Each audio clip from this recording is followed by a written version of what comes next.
Ooh, it's fun in here, isn't it? Take a deep breath in, would you? Let it go. Take another deep breath in and let go. One more full deep breath in and let it go.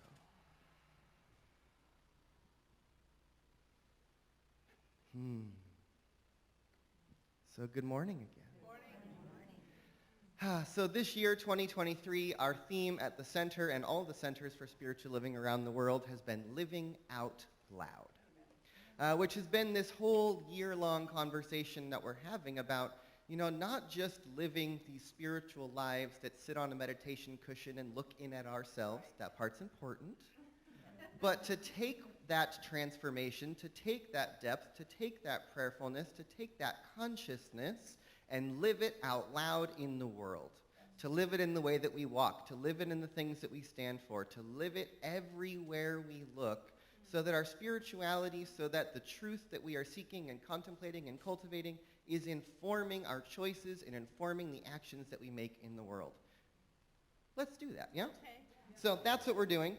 And this month, as this theme evolves, the theme this month is from living out loud to loving out loud. Oh, all right, maybe it says. Thank you. So love out loud is the theme for the month. And we're going to talk about it a little bit today, and then we're just going to go into some deep cultivation of love together, and then we'll spend the rest of the month talking about it. But I just want to start us off at this, just to think about love for a second. Think about something or someone that you truly love. What is it that you love? And just hold on to that for a moment. Would you do anything for that thing that you love? Yes. Right? When we claim to love someone or something, it is because that person, that place, that community, that experience is a place indeed where we find our connection to the sacred. Because love, in fact, is God. Love is the very nature of existence. Love is the thing that exists down in the depth of every little particle. And I believe that love, the experience of love, is the experience of the divine. It is the experience of the one. It is the experience of the deep truth of who we are. And so when we fall in love with another person, when we fall in love with a community, when we find love in a particular place, perhaps in nature, what we are feeling, what we are experiencing is the absolute truth of the essence of life being reflected back at us. And we feel it when we see ourselves in another person. And that which we love, that which we hold sacred, we will do anything to protect. We will do anything to care for. We will do anything we can to show up for that which we truly love. Yes? So what if there's only one thing that is the essence of love that we are all seeking and finding in those places where we see love in the world? And that is that connection to the one itself. And so if we go into meditation, we go into spiritual practice, we go into the depth of ourself, and we find that that one is there. When we fall in love with another person, when we see what we see in the eyes of the beloved, we see that the one is also there. Right? And so, the depth, the true depth of almost all spiritual traditions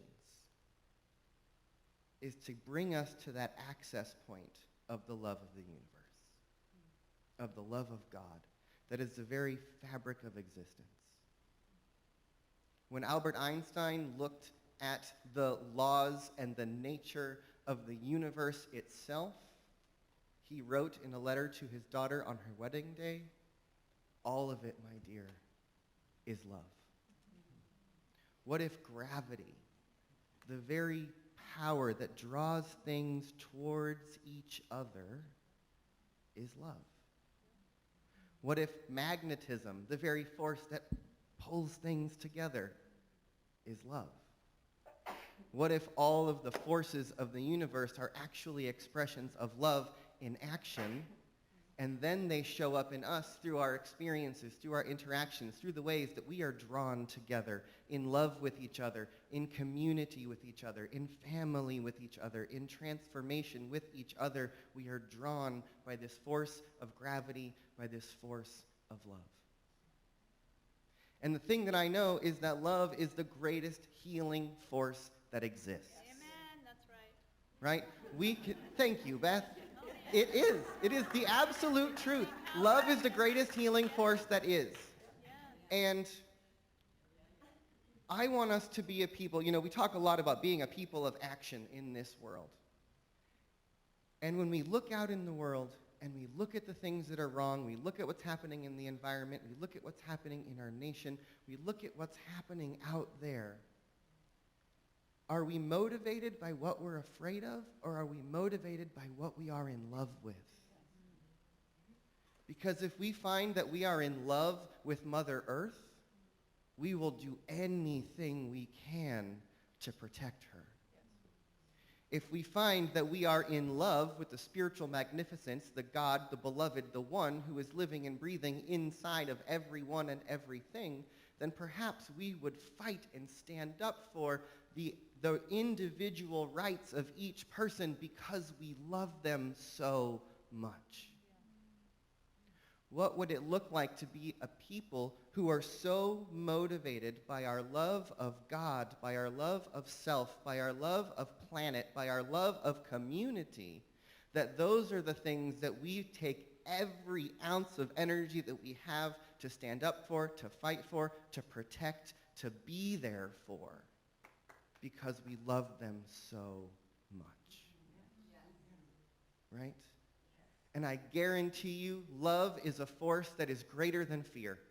Love is a force that is greater than the desire for power. Love is a force that is greater than anything else that's happening in the world that we might think is so big we can't overcome it. I promise you, my friends, love is bigger. And we have to be willing to tap into that sense of love, to cultivate that sense of love for ourselves, for the divine, for planet, for each other, so that we can be in this activity of love that is perhaps the greatest activism the world needs from us, is to be a people who love out loud so wildly that we spread it everywhere we go. Right? Yes. So one of the things I know about love is a healing power.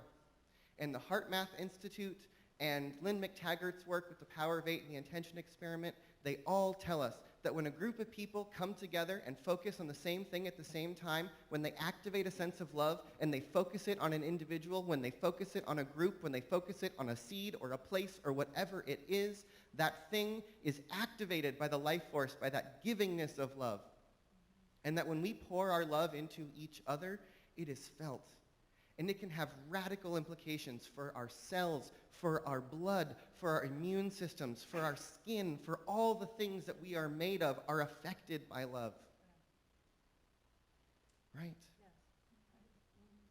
And so we have to cultivate that love. We come into this place, we be in community. One of the things we come here for is because it's a loving space. We get to be in the love with each other. You get a handful of touches and hugs when you're here. Guess what? That oxytocin is an expression of love that heals your body. Yes. Did you know that when you put your hands in the soil, when you touch the earth, your body responds with oxytocin in the same way as if you were hugging another human being? Put your hands in the dirt. Feel the love. It can heal you. Right? So what I want us to do with the rest of our time here together today is cultivate some love and share it with each other for the purpose of healing, for the purpose of coming together and being in an expression, being in a feeling tone of sharing love with each other. And we're going to do it through our healing prayer process that we're going to do here in a few minutes. So what we're going to do is we're going to take a few minutes, and I'm going to guide us into a little bit of a deeper space of just contemplating the love that we are. Then we're going to invite a few people to come up and ask for some healing, ask for some love, ask for something they need, because part of that loving practice is being vulnerable, is being willing to be open, say what we're struggling with, say what we need, ask for help. And then we're going to pour our collective love into some of the folks who are willing to come up here and ask for it. And that's what we're going to do today.